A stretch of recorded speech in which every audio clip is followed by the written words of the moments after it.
सदा ही यज्ञों का सर्वोपरि स्थान रहा है। यज्ञ सर्व कल्याण हेतवा, यज्ञ सभी का कल्याण करते हैं। कोई हिंदू, मुसलमान, सिख, ईसाई, जैन, बुद्ध, पारसी, भाई किसी को छोड़ते नहीं है।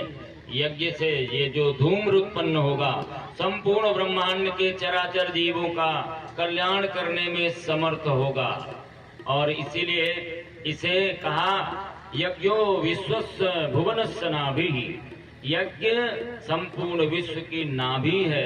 यदि हमारे शरीर की नाभि डिस्टर्ब हो जाए तो रोगग्रस्त हो जाता है ये शरीर, और वैद्य लोग इस नाभि को ठीक कर देते हैं तो शरीर रोग मुक्त हो जाता है। ऐसे ही संपूर्ण विश्व ब्रह्मांड की नाभि यज्ञ है। यज्ञ से ही सारा ये ब्रह्मांड चल रहा है। इस धरती में नदियां दूसरे के लिए जल दे रही हैं, इस धरती में गायें दूसरे के लिए दूध दे रही हैं, वृक्ष दूसरे के लिए फल दे रहे हैं। तो उस सृष्टि का सबसे श्रेष्ठ प्राणी मनुष्य है, इसलिए मनुष्य को भी दूसरे के लिए जीना चाहिए, दूसरे के लिए ही जीना चाहिए, और ऐसा जीवन ही सच्चे अर्थों में यज्ञ होता है। गुरुदेव परम पूज्य पंडित श्री राम शर्मा आचार्य, परम वंदनीय माता भगवती देवी शर्मा, और भी ऐसे तमाम महर्षि महापुरुष, दयानंद सरस्वती से लेकर के राष्ट्र यज्ञ के लिए मरने वाले बहुत सारे वीरों से लेकर के, सरदार भगत सिंह से लेकर के, सुभाष चंद्र बोस से लेकर के, सरदार वल्लभ भाई पटेल से लेकर के, तमाम कितने महापुरुष हैं जिन्होंने भारत माता के लिए अपने जीवन का यज्ञ कर दिया। अपने जीवन को दूसरे के कल्याण में समर्पित करना ही सच्चे अर्थों में यज्ञ कहलाता है। ऐसा यज्ञी जीवन हमारे जीवन का अंग बने। परम पूज्य गुरुदेव ने, जब उनके दादा गुरुदेव ने कहा, हिमालय ऋषि हजारों वर्ष जिनकी आयु है, महेंद्र पर्वत पर रहने वाले सर्वेश्वरानंद जी महाराज, बचपन में गुरुदेव को 15 वर्ष की अवस्था में पूजा की कोठरी में दर्शन दिया, और उन्होंने कहा तुम्हारे जन्म का उद्देश्य इस दुनिया को दिशा देना है। पिछले जन्मों में, पहले जन्म में रामकृष्ण परमहंस, पहले जन्म में कबीर, दूसरे जन्म में रामकृष्ण परमहंस समर्थ गुरु रामदास, और इस जन्म में पंडित श्री राम शर्मा आचार्य के रूप में जन्म धारण करके सभी जन्मों में उन्होंने समाज के परिमार्जन का देवदूत के रूप में काम किया है, ज्ञान के प्रचार का काम किया है, और यही काम आज फिर से करना है, क्योंकि संपूर्ण दुनिया अज्ञानग्रस्त हो रही है। ज्ञान देना सबसे बड़ा पुण्य है। ज्ञान यज्ञ को सबसे श्रेष्ठ हमारे गीता ने भी कहा, और इसीलिए गुरुदेव ने ज्ञान यज्ञ को ही प्रारंभ किया। आदि गुरु शंकराचार्य ने भी वाजपेय यज्ञ यानी ज्ञान यज्ञ ही किया है। नहीं ज्ञानेन सदृश पवित्र में विद्यते, ज्ञान के समान दान कोई पवित्र दान नहीं हो सकता है। इसलिए गुरुदेव ने ज्ञान दान करने के लिए अपने जीवन में गुरु से प्रेरणा पाने के बाद, सर्वेश्वरानंद जी पहले गुरु हैं, 2 गुरु गुरुदेव के हुए। पहले सर्वेश्वरानंद जी, उन्होंने कहा बो और काटो, बो और काटो। यदि आप बोना नहीं सीखते तो आपको काटने का सौभाग्य नहीं मिलेगा। एक दाना धरती में गलता है तो वह एक पौधा बनता है, और वो पौधा बन करके उसमें एक बाली आती है, और उस बाली में हजारों दाने आते हैं। एक दाना 1000 बन करके लौटता है। यही यज्ञीय दर्शन है। आपने जो भी यहाँ पर वस्तुएं डाली है वो 1000 गुना ताकतवर हो गई। आप सोचिए, एक मिर्चा एक आदमी को खिलाइए तो उसी भर को टेस्ट मिलेगा, लेकिन यदि आग में डाल दीजिए, बिना किसी मंत्र के भी यदि आग में डाल दीजिए, तो यहाँ जितने बैठे हुए लोग हैं सब खांसने लगेंगे। उसका लाभ सभी को मिल गया। और यदि इसमें मंत्र और इसमें श्रद्धा का समावेश हो जाए तो 1 करोड़ गुना अधिक शक्तिशाली हो जाती है जो पदार्थ आप अग्नि में डाल रहे हैं। पदार्थ कभी नष्ट नहीं होता है, पदार्थ का केवल रूपांतरण होता है। और हमारे ऋषियों ने इस यज्ञ विज्ञान को समझा था। जिस प्रकार की कामना उनकी होती थी, उस प्रकार की वस्तुओं का हवन करके इस विश्व ब्रह्मांड में सर्वत्र परिवर्तन करने में समर्थ थे गुरुदेव ने। इसीलिए इस यज्ञ अभियान को चलाया।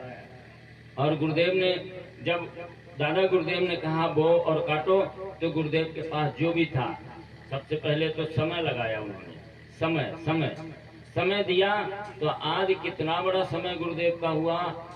80 वर्ष की आयु में 800 वर्ष का काम कर दिया। ये तो समय बोया भगवान के खेत में, तो समय कितना बड़ा।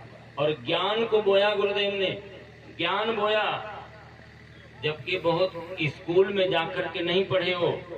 कई बार तो स्वतंत्रता आंदोलन के समय जेलों में रह करके कोयले से तबले पर जो भोजन दिया जाता उसके ऊपर लिख लिख के पढ़ लिया उन्होंने।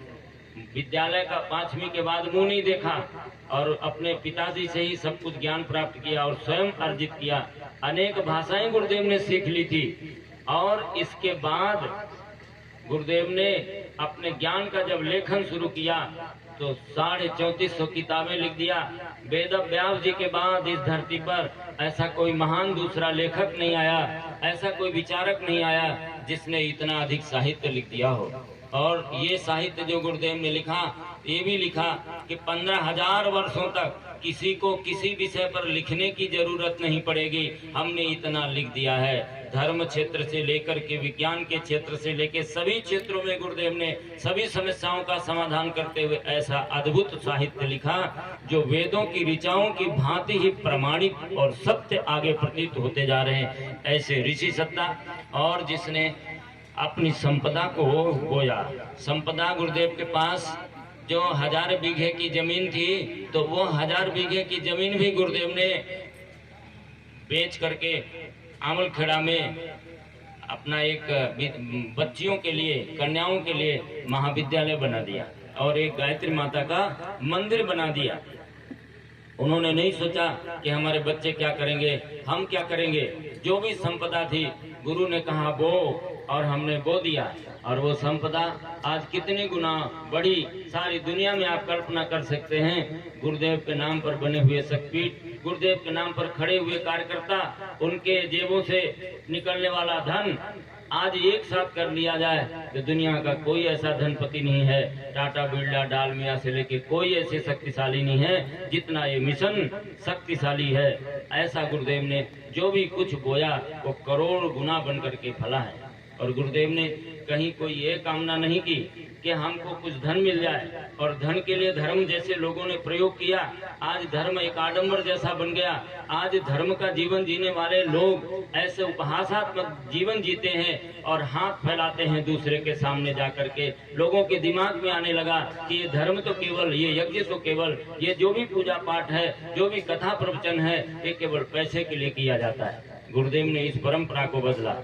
गुरुदेव ने जब अनुभव किया कि ऐसे